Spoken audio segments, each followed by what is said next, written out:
الحمد لله وكفى وسلام على عباده الذين اصطفى أما بعد أعوذ بالله من الشيطان الرجيم بسم الله الرحمن الرحيم وقال الذين كفروا لرسلهم لنخرجنكم من أرضنا أو لتعودن في ملتنا فأوحى إليهم ربهم لنهلكن الظالمين ولنسكننكم الأرض من بعدهم ذلك لمن خاف مقامي وخاف وعيد واستفتحوا وخاب كل جبار عنيد۔ بزرگوں، دینی، ایمانی اور انسانی بھائیوں، جو نہیں ماننے والے تھے، ضدی تھے، ہر دھرم تھے، منکر تھے، انہوں نے اپنے پیغمبروں سے کہا تھا لَنُخْرِجَنَّكُم مِّنْ أَرْضِنَا، ہم تمہیں اپنے ملک سے نکال باہر کریں گے، أَوْ لَتَعُودُنَّ فِي مِلَّتِنَا، یا تمہیں ہمارے مذہب کو قبول کرنا پڑے گا، ہماری تہذیب کو ماننا پڑے گا، ہماری روایات کو اپنانا پڑے گا، ہمارے طور طریق کو اختیار کرنا پڑے گا۔ فَأَوْحَىٰ إِلَيْهِمْ رَبُّهُمْ، تو خدا بند قدوس نے اپنے بندوں کو پیغام دیا لَنُهْلِكَنَّ الظَّالِمِينَ، ہم ان ظالموں کو تباہ و برباد کر دیں گے، وَلَنُسْكِنَنَّكُمُ الْأَرْضَ مِن بَعْدِهِمْ، اور پھر ان کے بعد تمہیں زمین میں بسائیں گے۔ ذَلِكَ لِمَنْ خَافَ مَقَامِي وَخَافَ وَعِيدِ، لیکن ایک خوشخبری انہی لوگوں کے لیے ہے جن کو اس بات کا خوف ہے کہ کل ہمارے حضور میں انہیں حاضر ہونا ہے اور جواب دہ ہوگا، اور جن کو میرے عذاب کا خوف ہے۔ بزرگوں، یہ آیت کریمہ ایسا لگتا ہے کہ ابھی نازل ہوئی ہے، اور اس آیت کریمہ میں جو تصویر کشی کی گئی ہے وہ موجودہ بین الاقوامی اور ملکی حالات کی گئی ہے۔ کہنے والے ضدی ہر دھرم، کہنے والے اوباش، کہنے والے مجرم قاتل یوں کہہ رہے ہیں امن و سلامتی کے علم برداروں سے، کہہ رہے ہیں اخلاق و انسانیت کے علم برداروں سے، جو کہہ رہے ہیں لَنُخْرِجَنَّكُم مِّنْ أَرْضِنَا، تمہیں اس ملک کو چھوڑ دینا پڑے گا، نکل جاؤ اس ملک سے، چلے جاؤ پاکستان، ورنہ پھر ہمارے طور طریق کو اختیار کرو، ہماری روایات کو اپناؤ۔ تو خدا تعالیٰ یوں کہہ رہا ہے سات آسمان کی بلندی سے اور عرش بری سے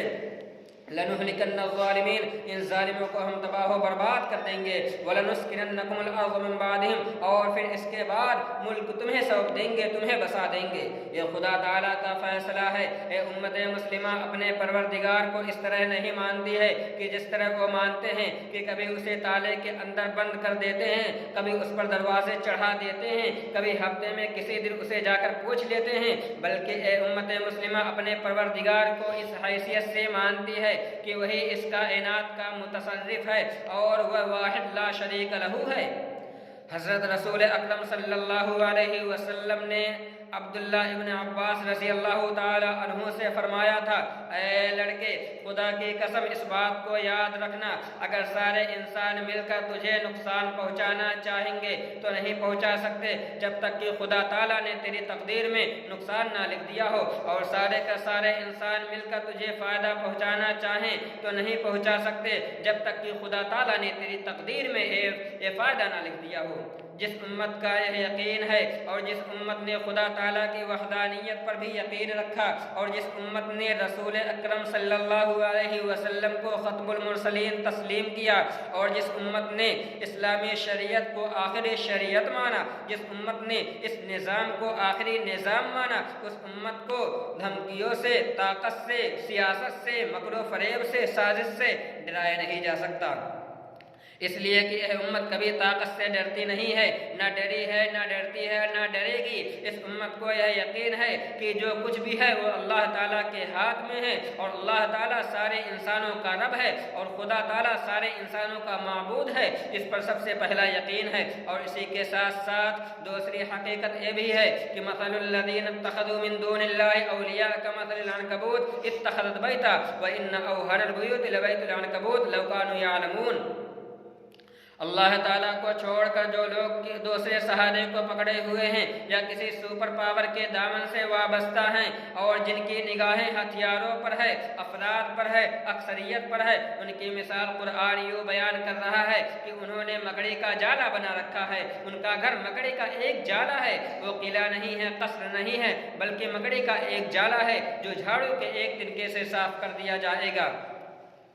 خدا تعالیٰ کی طاقت ایک طرف اور ساری دنیا کی طاقت ایک طرف، جو مکڑی کا ایک جالا ہے،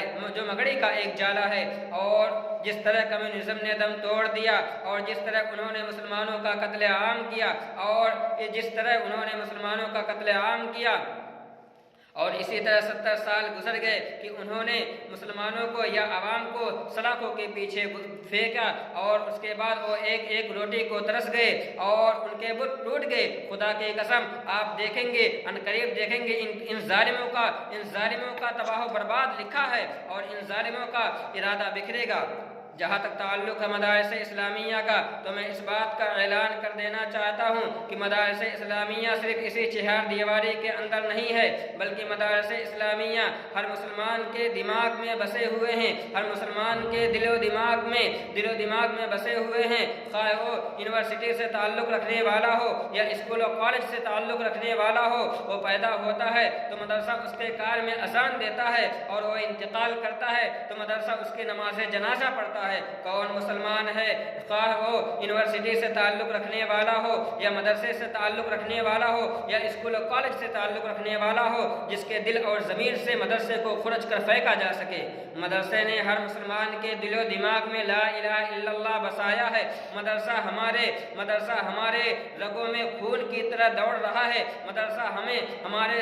سینوں میں سمایا ہوا ہے۔ مدرسے نے ہمیں انسانیت سکھایا۔ مدرسے نے بتایا کہ اللہ ایک ہے، لہٰذا اسی کی عبادت کی جائے۔ مدرسہ نے بتایا کہ ماں باپ کے قدموں کے نیچے جنت ہے۔ مدرسہ نے نہیں بتایا کہ ماں باپ کی عمر لمبی ہو جانے کے بعد انہیں اولڈ ایج ہوم بھیج دیا جائے، بلکہ بتایا کہ ماں باپ کے رضا میں خدا کی رضا ہے، اور ان کی ناراضگی میں خدا کی ناراضگی ہے۔ مدرسے کا ایک ایک اینٹ ہمیں یہ پیغام دیتا ہے کہ سب آپس میں مل جل کر رہو، کسی میں کوئی بھید بھاؤ نہیں ہے، سب آپس میں بھائی بھائی ہیں۔ چنانچہ فرمایا گیا، یا ایھا الناس انا خلقناکم من ذکر و انثی وجعلناکم شعوبا وقبائل لتعارفوا ان اکرمکم عند اللہ اتقاکم ان اللہ علیم خبیر۔ اے لوگو، ہم نے تم کو ایک مرد اور ایک عورت سے پیدا کیا، اور ہم نے تم کو مختلف شعبوں اور مختلف قبیلوں میں تقسیم کر دیا تاکہ تم آپس میں تعارف کر سکو۔ تم میں سب سے زیادہ باعزت اللہ کے نزدیک وہ ہے جو سب سے زیادہ اللہ سے ڈرنے والا ہے۔ محترم حضرات، اس آیت کریمہ میں یہ بتایا گیا کہ اللہ رب العزت نے سارے انسانوں کو ایک ماں باپ سے پیدا کیا۔ کسی عربی کو آدمی پر کوئی فوقیت حاصل نہیں ہے، نہ کسی گورے کو کالے پر کوئی فوقیت حاصل ہے، نہ کسی امیر کو غریب پر۔ اگر کسی کا مرتبہ ہے تو اس شخص کا مرتبہ ہے جو سب سے زیادہ اللہ سے ڈرنے والا ہے۔ اور اللہ رب العزت نے تمام انسانوں کو مختلف شعبوں میں، مختلف قبیلوں میں تقسیم کر دیا تاکہ تم آپس میں تعارف کر سکو، اور اللہ تعالیٰ ہر چیز کو جاننے والے باخبر ہے۔ محترم حضرات، اللہ رب العزت نے اس دنیا کو بنانا چاہا تو اس میں آکسیجن رکھا، آگ بھی رکھا، اور پودے بھی اگائے، اور گلے بھی اگائے، پانی بھی رکھا۔ ہر انسان، ہر آدمی اسی آکسیجن کو اپنے اندر جذب کر رہا ہے، اسی آکسیجن کو اپنے پھیپھڑے کے اندر لے جا رہا ہے، اور اسی پودے سے فائدہ اٹھا رہا ہے، اسی گلے کو اپنا غذا بنا رہا ہے، اور اسی پانی کو اپنا خوراک بنا رہا ہے۔ تو اس سے معلوم یہ چلا کہ تمام لوگوں میں کوئی بھید بھاؤ نہیں ہے۔ اور ہم اس بات کا تہیہ کر لیں کہ ہم آپس میں مل جل کر رہیں گے، کوئی بھی کچھ بھی ہو جائے ہم آپس میں اختلاف نہیں کریں گے، مسالک کا اختلاف نہیں ہونے دیں گے، برادریوں کا اختلاف نہیں ہونے دیں گے، خواہ کوئی بھی تنظیم ہو، کوئی بھی جماعت ہو، کچھ بھی ہو جائے ہم آپس میں نہیں لڑیں گے۔ ہم اللہ سے عہد کر لیں اس بات پر کہ ہم کبھی بھی آپس میں نہیں لڑیں گے۔ اللہ تعالی ہم سب کو اس پر عمل کرنے کی توفیق عطا فرمائے۔ وآخر دعوانا ان الحمد للہ رب العالمین۔